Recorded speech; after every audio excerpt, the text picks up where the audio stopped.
এখন শীতকালে অনেক সবজি বাজারে পাওয়া যায়, তার সাথে পাওয়া যায় মেথি শাক। আর এই মেথি শাকের মধ্যে আছে অনেক গুণ। এই শাক খেলে শরীর যেমন ঠান্ডা থাকে, তেমনি স্বাদেও গন্ধেও অতুলনীয়।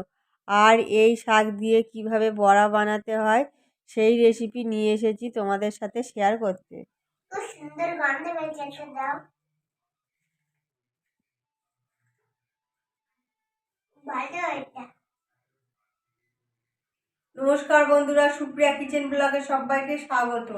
আশা করি তোমরা সবাই খুব ভালো আছো। আজ আমি তোমাদের দেখাবো মেথি শাকের মুচমুচে বড়া।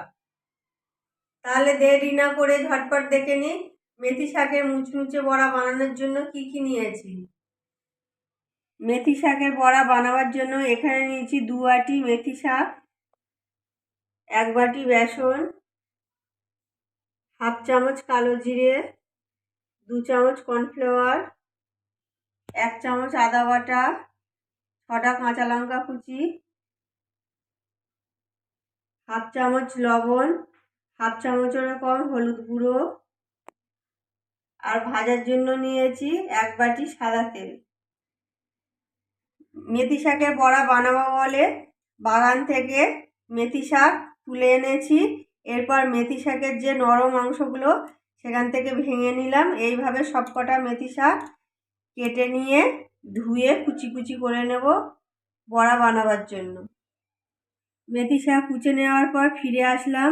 এবার এর মধ্যে দিয়ে দেব আদা বাটা আর কাঁচা লঙ্কা কুচি। এরপর দিয়ে দেব লবণ, লবণটা অল্প করে দেব, আর দিয়ে দেব হলুদ গুঁড়ো।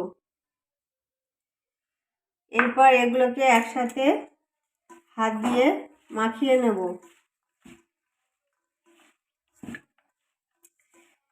লবণ দিয়ে মেথি শাক মাখিয়ে নিলে মেথি শাক একটু নরম হয়ে যায়, সেই জন্য আমি মাখিয়ে নিচ্ছি। বন্ধুরা, 4 থেকে 5 মিনিট মেথি শাক ভালো করে মাখানোর পর দেখো জল ছেড়ে দিয়েছে। এবার এর মধ্যে দিয়ে দেব বেসন,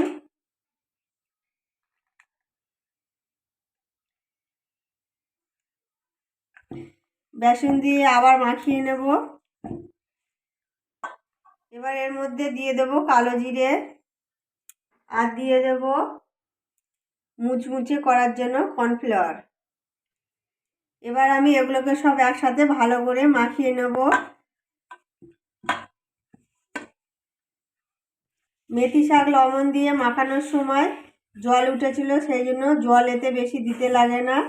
এরপর বাইন্ডিং ভালো হয়নি, সেই জন্য এর মধ্যে দিয়ে দেব অল্প জল। মেথি শাকের মধ্যে দিয়ে দিচ্ছি অল্প পরিমাণে জল। এটা মাখিয়ে দেখে নেব বাইন্ডিং হচ্ছে কিনা, আর একটু জল দিতে হবে।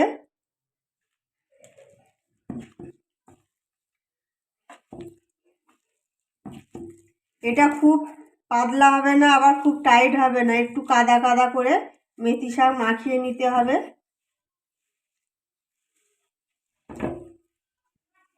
এখন মিশ্রণটা কাদা কাদা করে মাখানো হয়ে গেছে। এবার এগুলোকে বড়ার আকারে ভেজে নেব। গ্যাস অন করে কড়াটা গরম করে নিয়েছি। এবার এর মধ্যে দিয়ে দেব সাদা তেল। একটু বেশি দিতে হয়, কারণ বড়া ভাজার জন্য একটু তেল বেশি লাগে। তেল ভালোভাবে গরম হয়ে গেছে। এবার এর মধ্যে ছোট ছোট করে বড়ার আকারে আকার দিয়ে দেবো।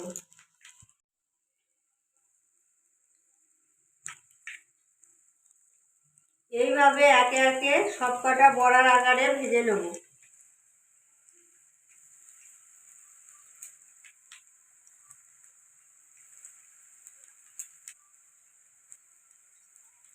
এই সময় গ্যাসটাকে হাই ফ্লেমে রাখবো না, লো ফ্লেমে দিয়ে ভাজতে হবে, না হলে বড়ার ভিতরে কাঁচা থেকে যাবে আর বাইরেটা পুড়ে যাবে।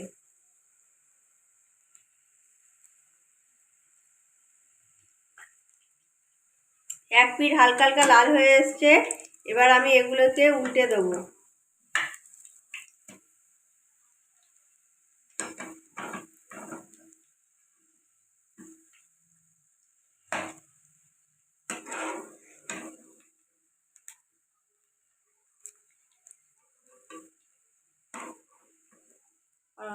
5 থেকে 7 মিনিট এপিট ওপিট করে ভালো করে ভেজে নেওয়ার পর যখন লাল লাল হয়ে এসছে তখন আমি তুলে নেব।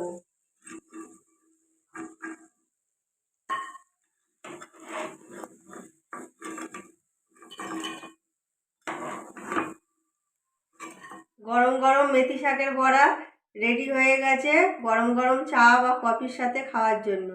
মেথি শাকের বড়া এই রেসিপিটি যদি তোমাদের ভালো লেগে থাকে তাহলে একটা লাইক, শেয়ার, কমেন্ট এবং আমার চ্যানেলটিকে সাবস্ক্রাইব করার অনুরোধ রইল। ভালো থাকবে, সুস্থ থাকবে, দেখা হবে পরবর্তী পর্বে।